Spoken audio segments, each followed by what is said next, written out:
From the Mecca of Mormonism, Salt Lake City, Utah, this is Heart of the Matter. I'm sitting here, part 2, with Ilona Nielson.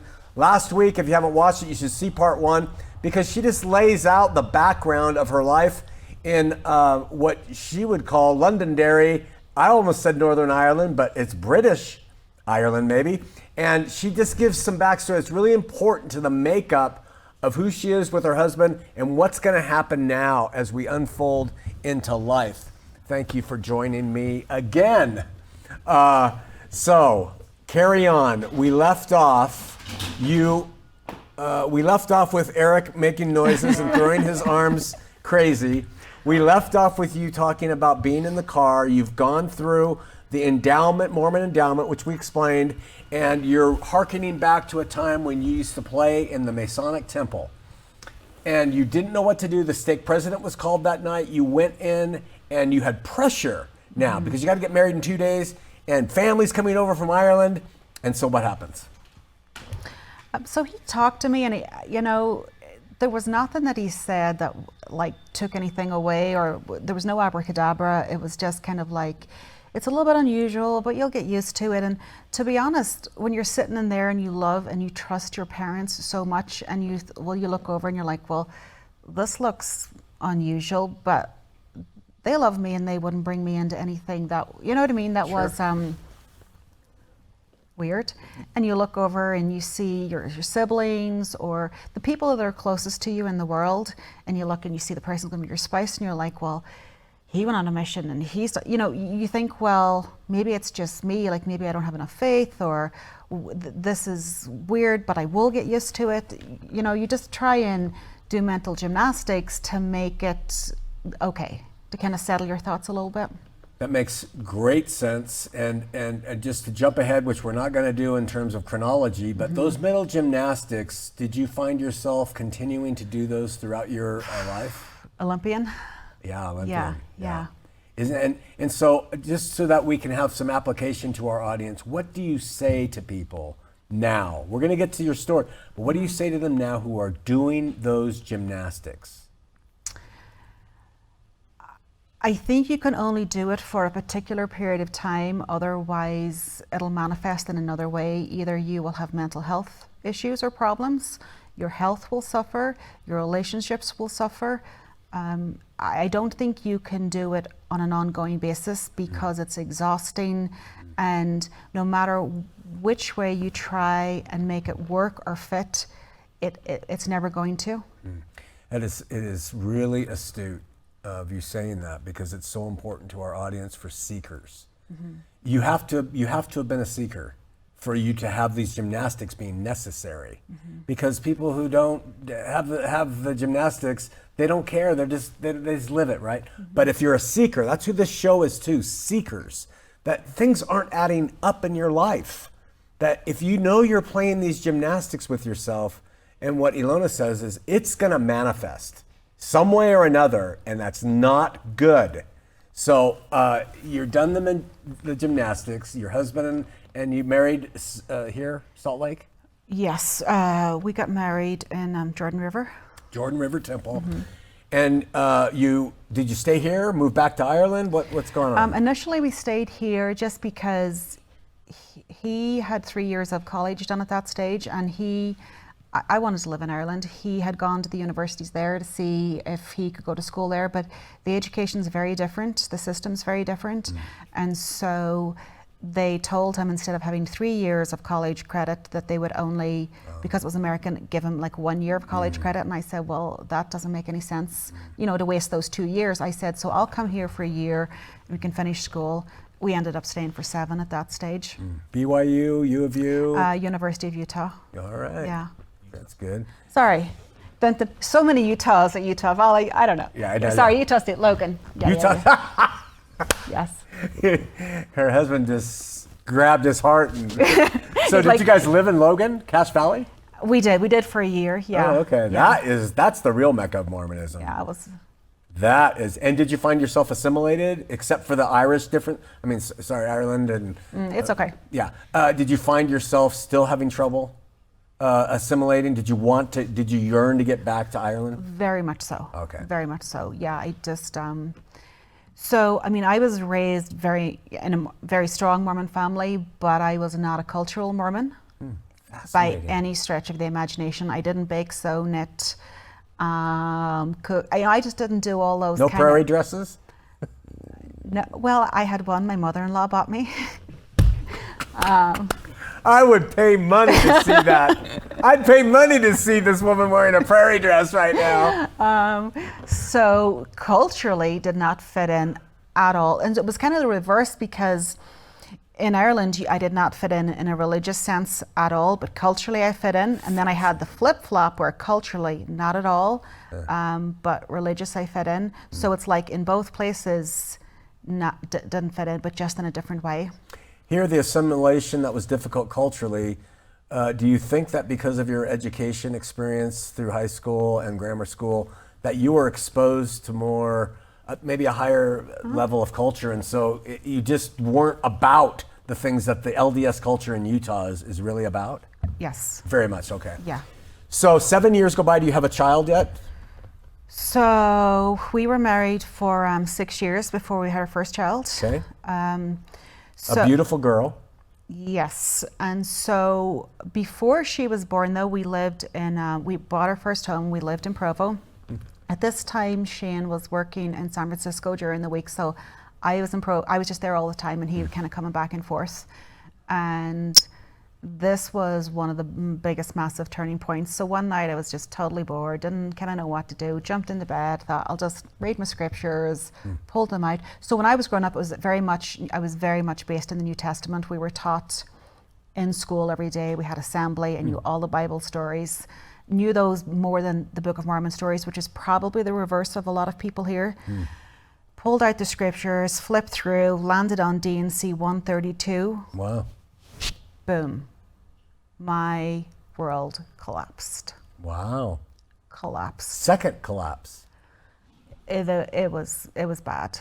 So first of all, you understood it to be saying what it actually says is that it is an eternal principle, it's an eternal covenant for a man to have more than one wife.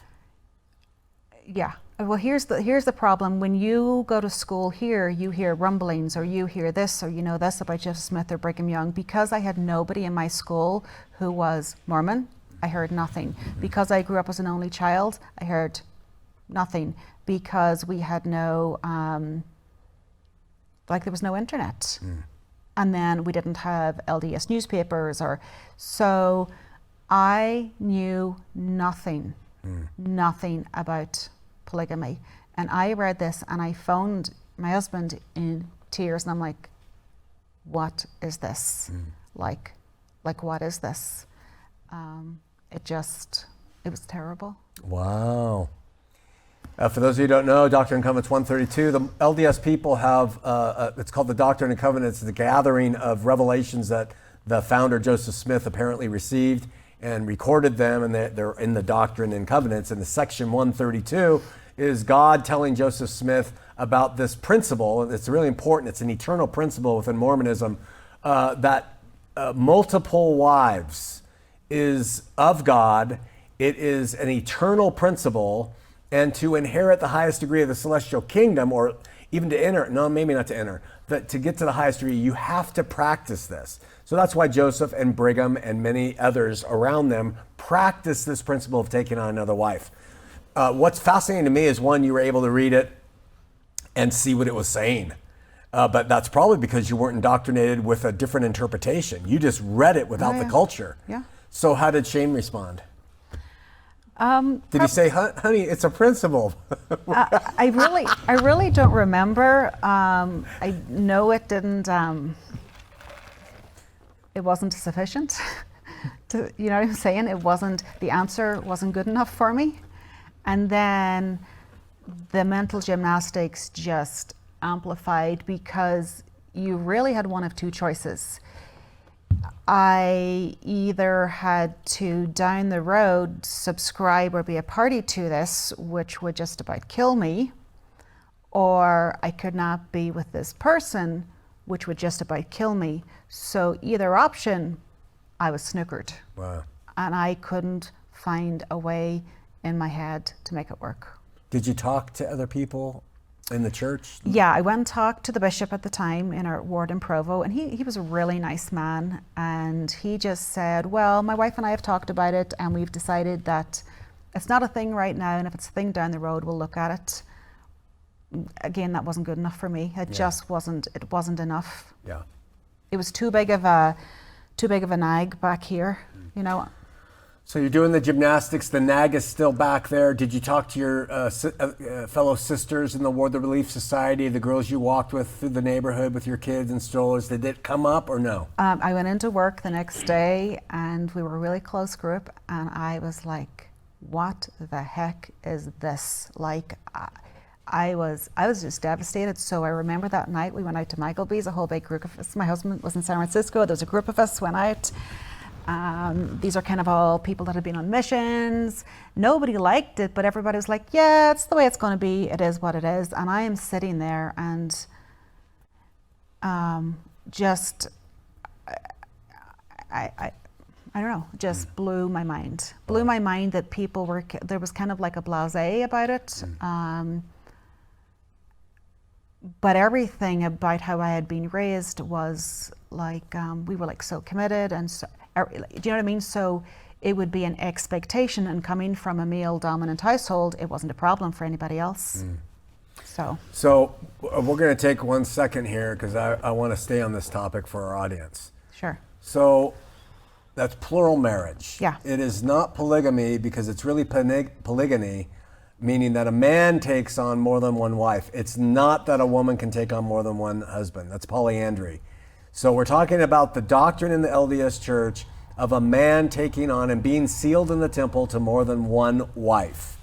The justification that I've heard from men over at Standard Restaurant Supply who are all polygamists, and I know a number of them, is that if a woman's humble enough, then she would receive this doctrine readily.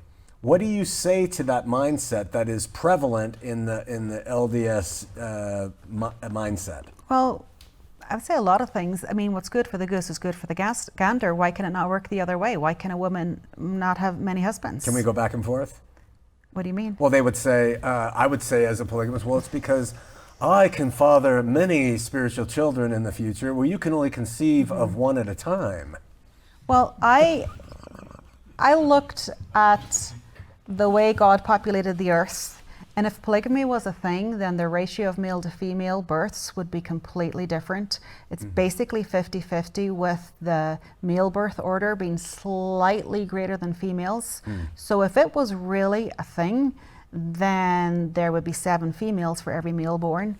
So why was the birth order not like that? So it's interesting that your defense of that ridiculous rhetoric that I just spouted is if God was behind this.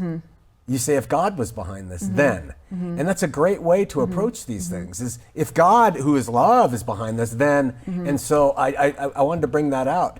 There are people in the church today, LDS church today, faithful today, not practicing polygamy, but accepting the principle, and even some who are practicing it, and it's really important to understand this, because when their physical wife dies here on earth, they can marry another sealed for time and all eternity. So the principle remains, and the Mormon church has never renounced it. They won't renounce it because it comes from the prophet Joseph Smith, and it is an eternal principle.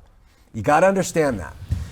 So what happens? Maggleby's, I can't believe you mentioned that restaurant. You have dinner, you go home, you're having more children now, life. Then we moved to Florida for a couple of years with Shane's job. But the plan was always going to go back to Ireland. And by this stage, I was kind of looking to be around my mom and have her help me with my kids. So we go back, but I was having my second child at this stage, and I was really headed really into awful anxiety, like awful, like just awful. And I think that was magnified by having only brothers and a very strong, my mother was really submissive and quiet, my father was very strong, and he would say things like, well, what's the problem with it? I don't see the problem with it. And I'd say, because you're a man, you don't see the problem with it. So just getting just not doing very good, because I was 4,000% in, totally believed in Mormonism, and so I think I was just grieving that. Well, this is eventually what it's going to have to be. So jobs in the church, you and Shane, up to this point with the children being born, moving to Florida, did you have responsibilities? Most people do. Well, like in Ireland, you never really have one calling, right? You have 3 or 4. It's just the way that it goes. So we moved back there. I was pregnant with my second child. When she was 4 weeks old, he was called as the branch president. Wow. We had just started a new business, or he had started a new business. I was the seminary teacher, so like on paper, we are all singing and dancing. And the gymnastics you're doing, they have to be popping up, but they're especially there with plural marriage. And did you ever broach that subject with the students, or? No. It was honestly, it was too painful. I stayed away from it. I couldn't look at it, but at one stage I was really, really struggling. So on the outside, we looked perfect. We had a very large home. A lot of people in Ireland don't. We had branch president. We had prestigious vehicles. We had exotic holidays, business owner. We looked like everything was great. But underneath, I was crumbling, and he knew I was. And so at the time, Hinckley was the prophet, and he wrote a letter, because then he went into the High Council. He wrote a letter to the prophet, and he said, my wife, I really love her. She's really struggling. 2 big things she's really struggling with are polygamy, which she feels like it was a political move, that they moved out of it, and blacks in the priesthood. He said she cannot reconcile because you're a female or because of the color of your skin that you would be treated any differently. So he actually wrote a letter? He wrote to the prophet for me, yeah. What happened? So the letter came back in, and so we have like post box actually in your door, and it plops onto the hall floor, and I see it sitting there, and my heart was pounding, because I'm like, whatever he says in this letter, this could be the make or break of me.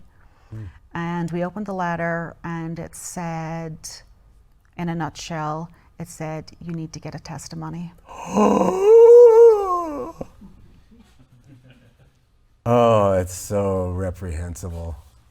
That summarized it. From him, or did he say you need to get this from your local priesthood authority? No. He didn't say, no, he said it was from actually his secretary. His secretary basically said, he's too busy, but I'm writing on his behalf, and you need to, and it was signed, yeah.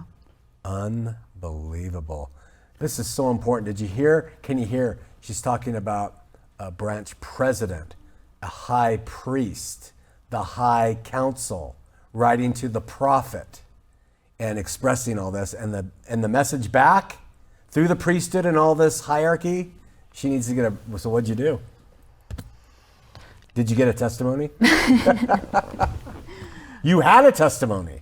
It was so disappointing and so underwhelming, because you put so much weight onto these men who you see are basically the middlemen between you and your God. Yeah. And for all of kind of the effort, the sacrifice, the struggle, the strain, for everything that my family and my parents in particular had given to this cause, and then to be basically just, that was difficult. That's really a great insight, that was the response. In a caring group of believers or Christians, the response isn't you need to, it's how can I help you? This doesn't make sense to you. What is wrong? How can we talk about this? And you can have your opinion, that's okay. But in a cult, in a group that manipulates, they don't give a rat's rear end about differing opinions of the individual. They do not care. They know that when that one individual leaves, yeah, it'll be a loss, but it'll be replaced by somebody else, and that's what you experience.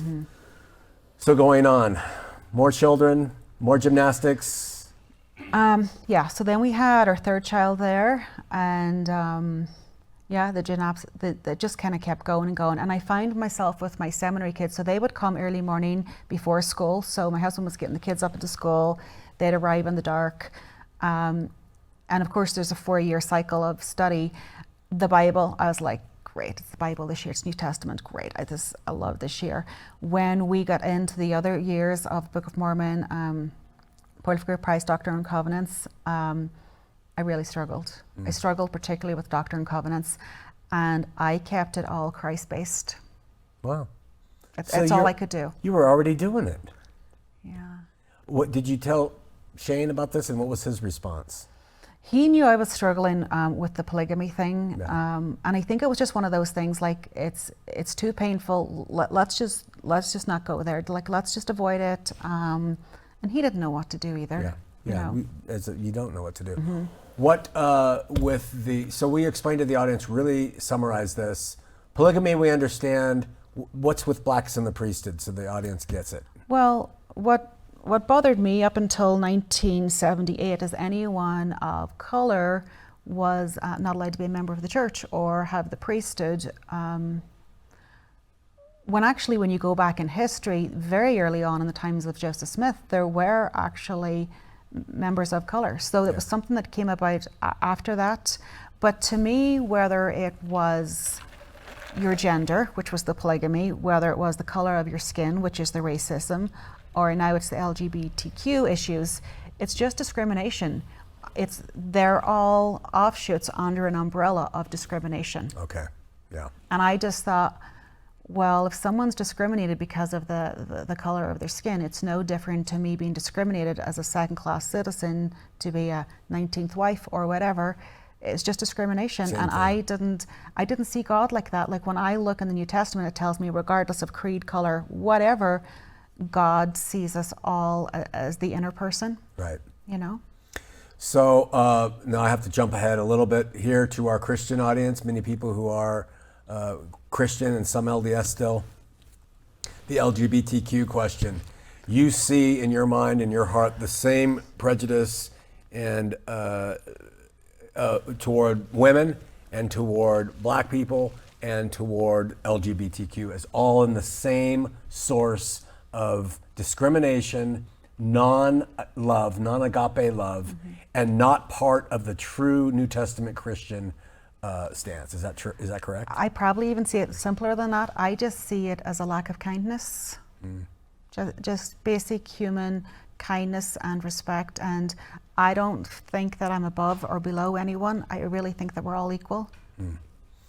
And so it's going to probably cause some consternation and gymnastics on your part if you get to the study of the Old Testament and you realize that God did not kindly wipe people out for these different problems, not blacks in priesthood, but these different things. That comes up in the Christian faith, and that's how Christians justify not being accepting, not being kind, is that it's in the Bible.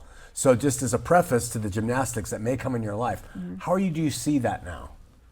That the Christians too embrace some of these prejudices and this lack of mercy. Well, I can't really answer for anybody else, but for myself, I watched my dad. I was in the room with my dad when he died 2 years ago, and everything changes. Your perspective of the world changes when you see somebody that you love, leave this earth. And I just really felt like we all have a responsibility, but I have a responsibility. I believe someday that, that I'm going to move on, like you talked about. We're all going to move on. And regardless of how anybody else sees it, I just feel like I have a responsibility to, as much as possible, to be kind and inclusive. And being a woman and having the potential of polygamy, I know how horrible and demeaning it feels like to be one of these minor groups. I mean, the way that I see polygamy is it's communism with sex. Okay. Yeah. I come from a socialized country, so when you come from socialized to capitalism, you see the difference. Yeah. Socialism is kind of in between communism and capitalism. And so, and I don't really know if that answered your question. No, it does. It does. And I think it's important to understand that as quote unquote Christians, that the call is for love. And if you're going to be responsible, it's to love. If that wasn't your dad, but it was your brother or neighbor who was LGBT and dying on that, you're going to have the same experience. Did I love them? And that's so important. So I'm glad to hear you say that and help apply that to our audience. Can I just make a comment? My son was playing basketball a few weeks ago, and somebody was getting really cocky and really good, and he says, "Yeah, I'm like the white Jesus." And then all the kids said, "But Jesus was white." And my son's in his mind going, he was Jewish. Yeah. Like, you know, he was not of European descent. Yeah. And I've even said that to my mom. I said, "Mom, what would that be like? Like, Jesus had the darker skin, the dark features, the dark hair coloring. Yeah. He was not of Caucasian descent." And there's just silence. Wow. Yeah. All right. Have we had Lucy yet? No, she's part of the. Well, let's get into stuff. Lucy. Now, those of you who come to campus or listen to campus, there's only a handful of you. This is Lucy's mother. Now, Lucy, I mean, she's become an icon here. I'm sorry. She's become an icon here. She asks questions. She is life. She is love. She is innocence. Her art. Tell us about how Lucy plays into all this. So we had 3 kids when we came. So we were in Ireland. Everything was going, fairly good financially, business-wise, all of those things. Our eldest child was finishing what we call primary school, your elementary school. We were in a position where we could move if we wanted to. So we decided kind of to give our children the best opportunity possible that we would move to Zion. And we wanted to go full Monty. And we went North Utah County because, in per penny, in per pound, we were just going for it. Wow. So we moved to North Utah County, and I had wanted another child. I had got very sick in my pregnancies. I was usually in hospital from about week 7 on a IV, dropped 20 pounds. I didn't do it well. It doesn't come easy to me, So Shane was kind of against it. I thought I was very polite to even, ask him, but anyway, I did. Get here, and I really felt like a little bit of an underachiever, like 3 kids, like it was okay, but I hadn't do you know what I mean? I didn't have a minivan full of them, and so I'm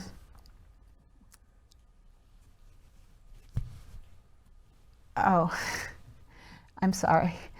Before we left Ireland, my dad was very, very sick. I'm sorry, this is jumping about a wee bit. It's good. He was very, very sick, and I was a massive planner. We always kind of planned 5 years ahead, and we knew we were going to move back. And he had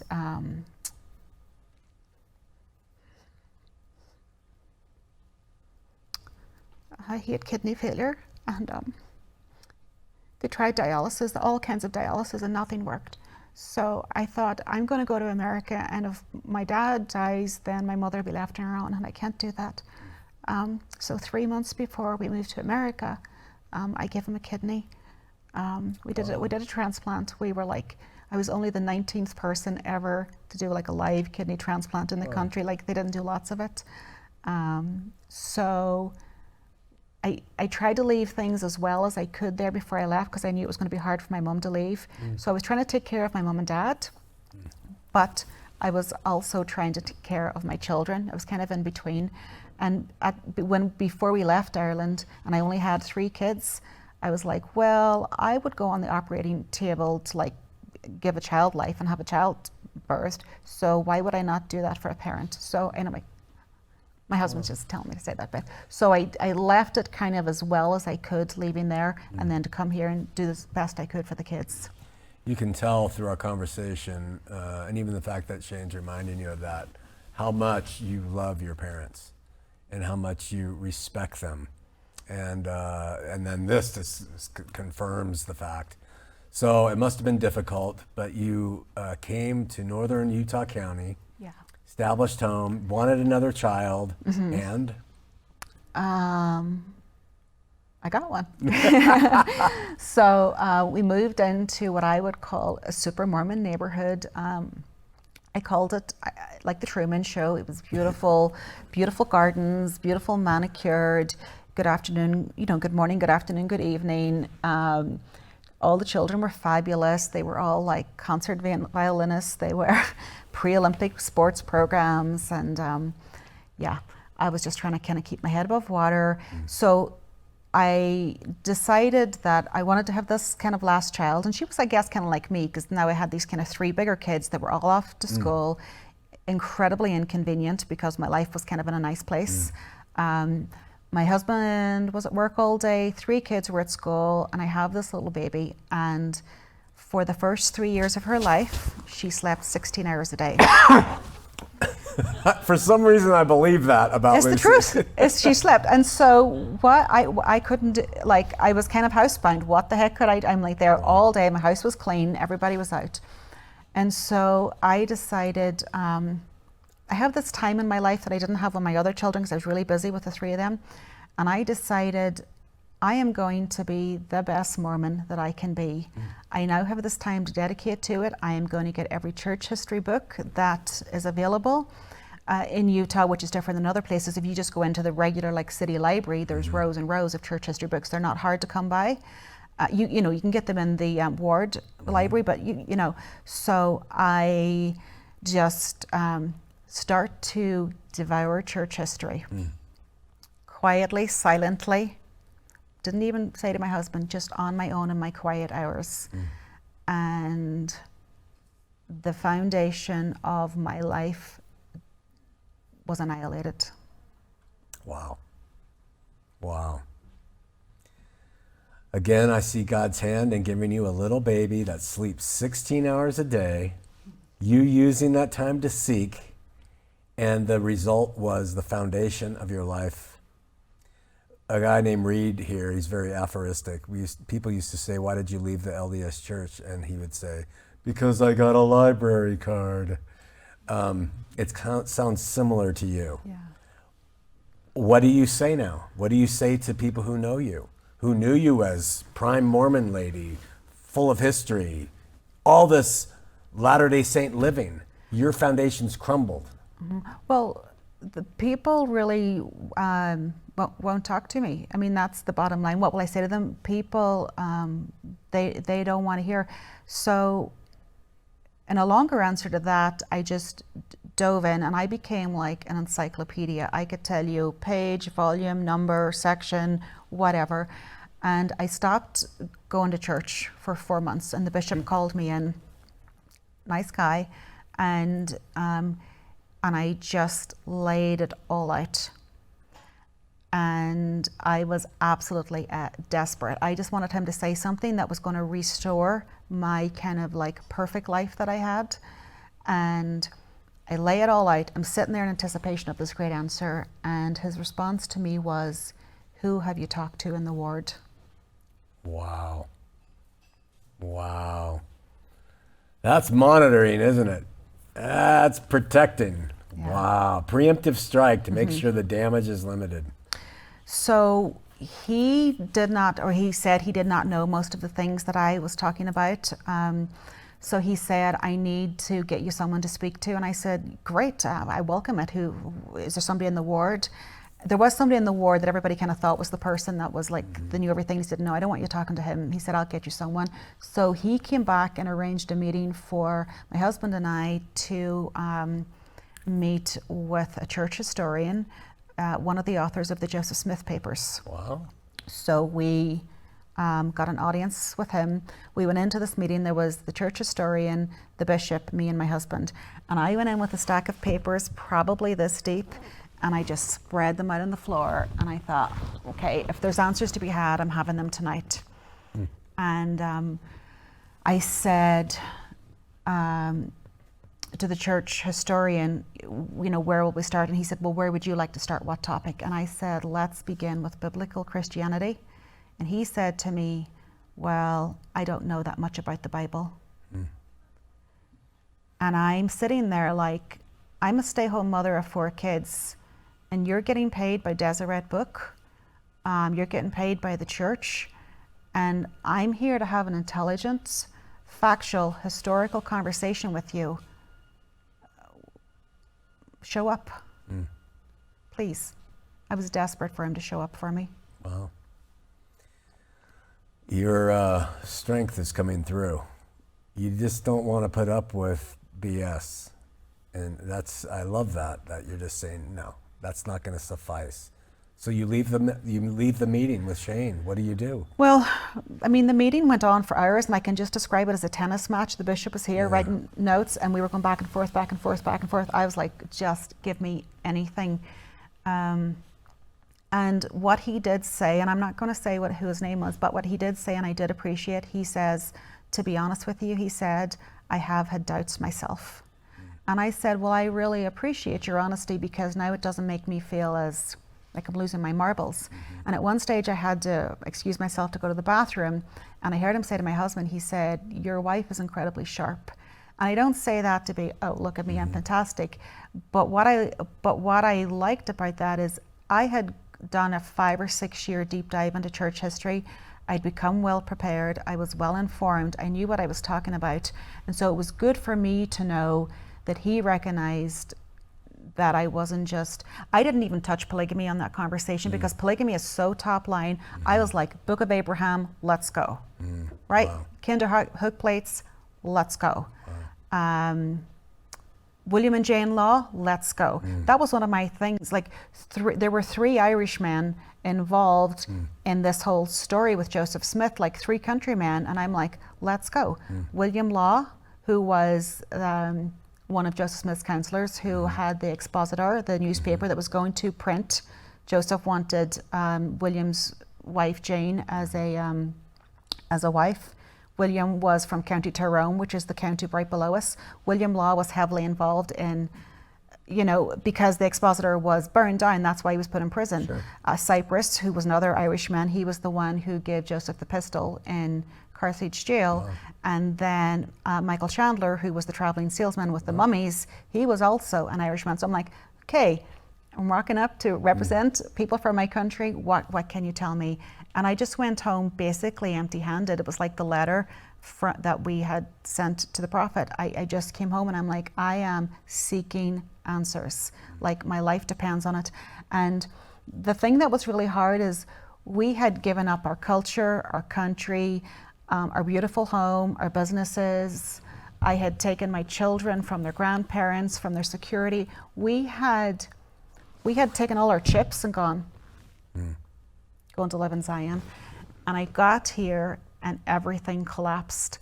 And when I spoke to people that were friends or in the ward, and I'm talking people now in my neighborhood who, again, I'm going to mention no names, but very big church names, if you like. Yes, incredibly. When I would talk to them, the response that I would get was, well, even if it's not true, it's a good life. And I said, that's not good enough for me. That's not enough, because I had a good life. And I said, I could have a good life being a Muslim or a Seventh-day Adventist or being part of the Baha'i faith. I could have a good life in any arena. I wasn't promised a good life. I was promised the one and only true. So either it is or it isn't. And it is amazing to me how many people that I know that are willing to say, I don't want to hear, I don't want to see, I want to just keep on with where I'm going. This is so really amazing. It's inspiring for people to hear that it does take this determination for truth and a care about it. Like you said, I have a question for you about,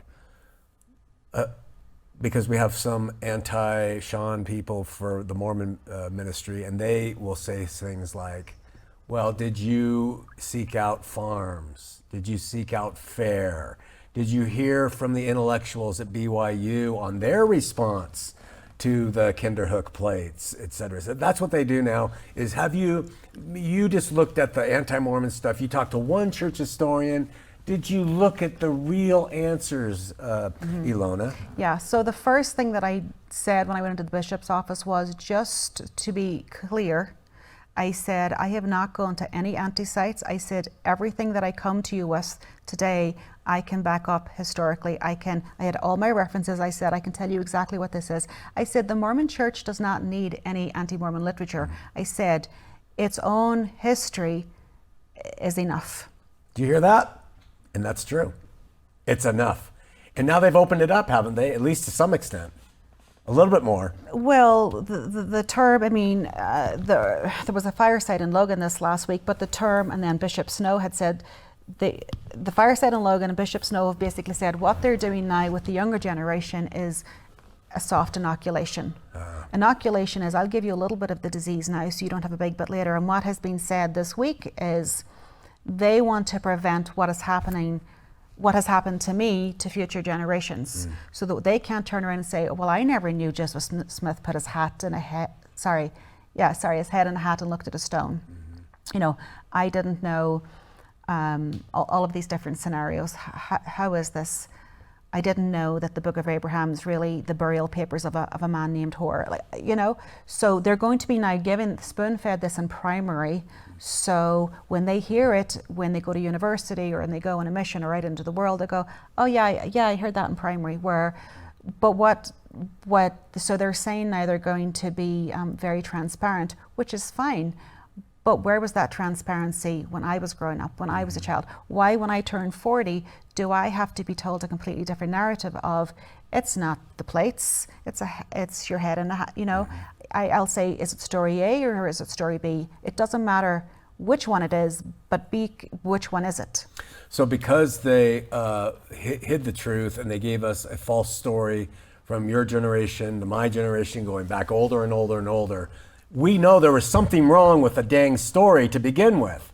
Now they're doing the soft inoculation to admit to the problems. But it shows that they were hiding bad, difficult subjects for the betterment of the community to be stupid and ignorant. Yeah, that's fascinating. So what did that lead to? Well, so I stopped going to church and the cost was very high in my neighborhood. At the time my son was 9 and the boys stopped calling at the door. So there's a silent, quiet, unspoken set of rules that you must have to kind of be accepted where I lived. And I just thought, are you kidding me? I have already uprooted this child from his country. I have already asked him to leave his friends. I have already given everything up for this. And now as I go on a search for truth, people are going to break eye contact with us. They're not going to make eye contact. They're going to exclude us out of carpools. They're going to exclude us out of birthday parties and play dates. And I was just like, you know what? I'm not going to have my son pay the cost for this. And I dove back into church. I'm like, the cost is too high. I'm going to dive back into the familiar. That's all I can do. So just kind of tried to separate things in my brain, say, well, I'll just look and I'll just take the good and I'll ignore all of these things. Went back to church and I just sat there and I listened to the content and the quality of what was being delivered and came home every Sunday feeling starved, feeling I got nothing. And when I listen to stories, there's a lot of storytelling, but when I listen to stories, I'm like, that's maybe 20% of the story, but we're leaving out all of these other parts. And then one day I made a comment in Sunday school. It didn't go down very well. And I was asked at the end of the lesson by leadership in the ward not to make any further comments. Can we ask what the comment was? Yeah, so it was highly offensive.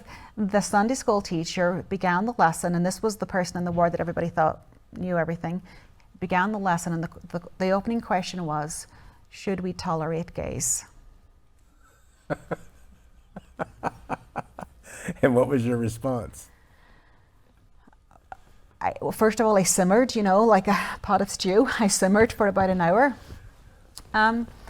I just said, nobody knows what is down anybody's path. It's okay to sit here in a room full of heterosexual people and pontificate about what's right and what's wrong, and like even the verb tolerate. Did Christ tolerate anybody? Yeah. Like, let's throw tolerate out. Let's bring love in. And I explained that my husband had an employee who was gay, explained who he was. He was of a very high-ranking LDS. Everybody would know the name.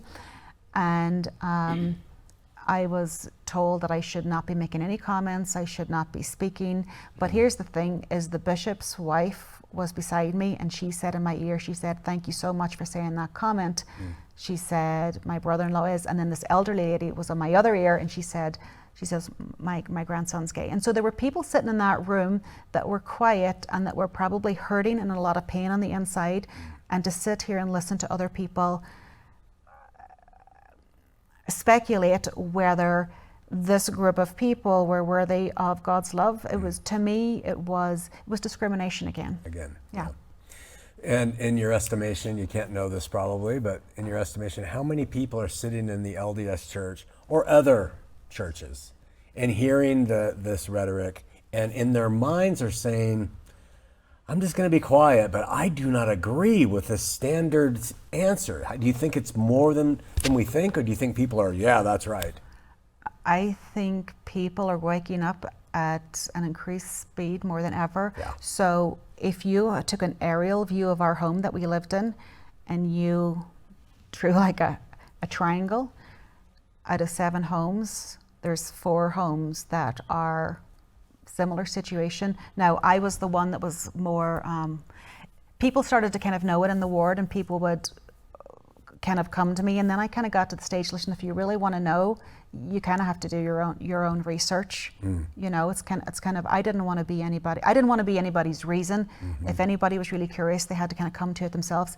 But it is it's massive. Yeah. They have to come to themselves anyway, don't they? Because no matter what you tell them, they still have to come. Yeah. And that's why when you've arrived, it's really tough to give everybody the answers. You just got to let them decide. Yeah. So what's happened now? How's the time, Seth? 15 minutes. So what's happened?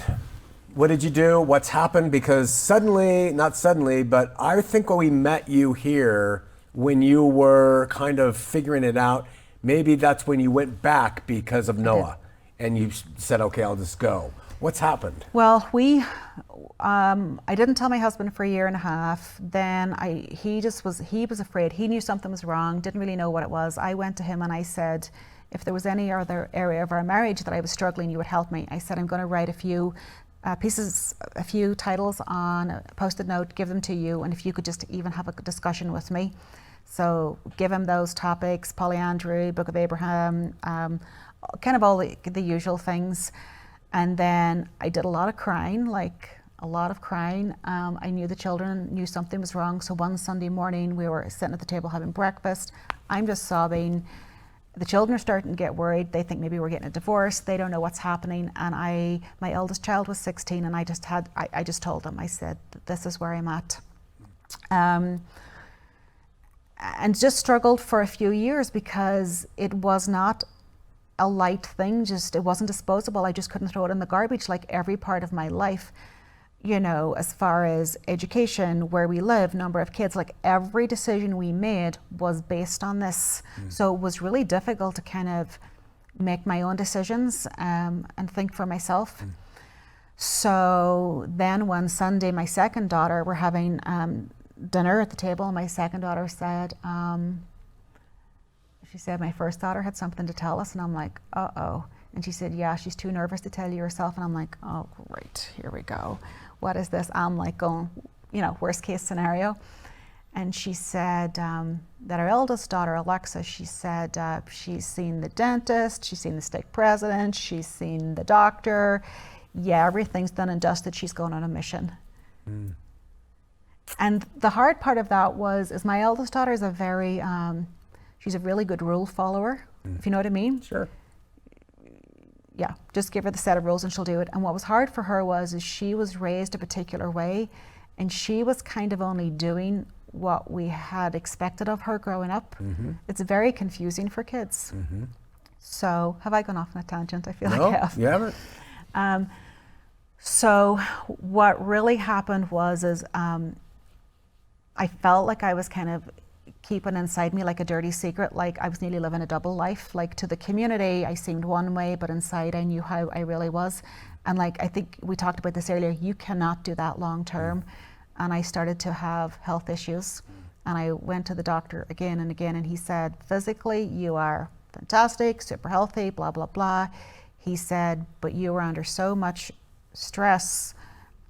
He said, if you don't sort it out, these symptoms that you have are going to kill you. And I thought, well, I have a responsibility. I still had children at home. I have a responsibility to raise them. And I feel like I've already sacrificed so much. And I would cry myself to sleep often, and I would just sob and sob and sob. And I didn't have any big spectacular prayers, but what I would just say is, I would just say, Jesus, I am lost. Can you find me? And did he? When did that happen, and what does it look like? It happens when you realize that basically your whole world has fallen apart, and you try to do it your way, and it's a mess, and it's failing, and everything is difficult. And I just said, I just said to God, I have tried to do it my way, what I thought was, or I was told, or programmed, or whatever. I have tried to do that, and to be honest, I don't even want to live anymore because it's too difficult. The struggle is too great, and I can't do it. And I said, so instead of me kind of being in charge of me and trying to control everything and live from a place of fear, I said, I am going to hand my life over to you. I trust that you are bigger, wiser, smarter, stronger, more fantastic, amazing than I am, and can make more of me and can do more with me, and just kind of maybe take this dross and maybe do something with it. And I just said, I just hand my life over to you. And what happened? What happened was the 5 or 6 years cycle of kind of being stagnant and being in kind of this repetitive place, moved out of it, decided to leave the fear behind, which is really hard, and take control of our lives and decide what was best for our family, and be authentic. I had a dream one time, and the dream said to me, take off your mask, show people who you are. And then I woke up and I'm like, no, I can't, I'm too afraid. Like the criticism and the judgment and the mudslinging, I can't do it. And I have taken off the mask, and I was so terrified to talk to my my mom and my brothers because I was so afraid of rejection. And my mom was really nice. She said, I'm surprised, but she said, my love for you is not negotiable, and that's all you need to know. No. Some final questions. You've been on both sides now, and you've been there experientially and you've been there intellectually. You get it. Looking, for instance, at mom and dad, who are passing from this world, strident LDS people. What is God's reception of the people who are misled while in this life, who don't have the truth? What do you see as a loving, good God doing with everybody, atheists and everybody, when they exit from here? Do you see the standard Christian view, or do you see it differently? I don't know. When my dad was dying, we had this experience with him. He was basically passing, like his face changed. You could see he was moving on, and then he was 81, and then all of a sudden his countenance changed. He looked like he was about 50. His skin was beautiful. He wanted to sit up in the bed, and it appeared like he was between worlds, and he was kind of relaying to us. He could see the light. He was going into the light. He was kind of coming back and forth. And then we realized we could kind of ask him questions. And it was very interesting because I kind of see my dad kind of like the Brigham Young type, the very stern type. And everything that he was saying to us was so much more simpler and beautiful. And he said, when he was going into the light, like he described the light, he said, everything is love. He said, there's nothing but love. God is love. Everything is love. So, I mean, I haven't lived firsthand, what's there, but I think a lot of the life that I had was based on fear, and I see, in particular, a lot of the women around me, and it's based on fear. Is my house perfect? Do I have enough kids? Did I make the perfect dinner? All of these exterior kind of check boxes, and I think they're really distractions from the simplicity of God and of love. And I don't know. And I don't know if that answers your question. It does answer it. And would you then suggest, as we wrap it up, Ilona, that things get in our way, religion, false doctrine, lies, and all that. But in the end, the benefit of finding the truth now is to be liberated from that and to know him here now rather than waiting to really know him then. Would you agree with that assessment? I heard the term free in Christ from my friend Tammy. And I used to think, what does that mean? Like free? What kind of statement is that? And I was like, I don't know what she's talking about. I was so bound down by basically failure, like you have not done your family history, you have not done this, you have not done that. And now that I have kind of given up all the noisy distractions and said, actually there's going to be no middleman or middle woman or middle anything between me and my God. It's him, it's me and him. When I cry out in the middle of the night, I don't cry to the home teacher, I cry to my God. And so when you kind of relinquish all of those things, it's terrifying. But then you go over here and you embrace, and I now feel a freedom that I have never felt. And one of the things I think is really hard is in this community, a lot of people have taken God and Mormonism and kind of put it in a ball. And what happens is when they come out of Mormonism, they take the ball and they dispose of it. And for me, that was never going to happen. I grew up, I was exposed to the Bible every day. We had a minister come in every Friday to school and teach us. We had assembly every day. My husband had an upbringing where he spent some time in Europe and was exposed to biblical studies as well. And so I think that stood to us as adults. So the seeds were planted early. So my God was never being thrown out with everything else. Wonderful. So in conclusion, especially to our women viewers, and especially to LDS women, and even anybody trapped in religion, what's your final message to them? What would you suggest to anyone who feels like they're doing mental gymnastics to stay afloat? Yeah. So I think that's really great, because we know in Utah, like, it's the highest rates of anxiety and depression, right? So what those really do is they numb the brain from the inner voice. So we have our inner voice, that's us, that's the authentic us, that wants to speak out, that seeks for truth and, wisdom. And then we have these set of rules, or whatever you want to say, that are over here, these set up, like polygamy, we'll just go with that for example. And we have this and this and this, they don't meet up.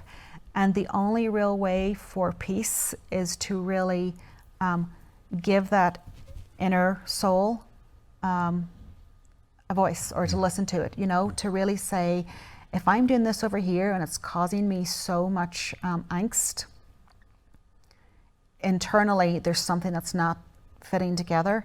And to go within, and your soul's trying to communicate with you, like something's off, something's not right, and to listen to that. We're kind of given this inner compass, we're given this inner knowing, and just to quiet, like from all of the distraction, just be quiet. They say prayer is talking to God, but meditation is actually listening. Go and listen every day. Listen. Really good. Can't thank you enough for these 2 hours. Super beneficial to people who are seeking, and your witness is incredible too. I could echo your sentiments about how you got to take off the mask, you got to be authentic, you got to let him come in, and peace comes and reigns. And it's just such a beautiful message with anyone who shares it. So I hope that you guys at home, if you haven't come to this realization, to consider what Ilona had to say. And we will see you next week here on Heart of the Matter.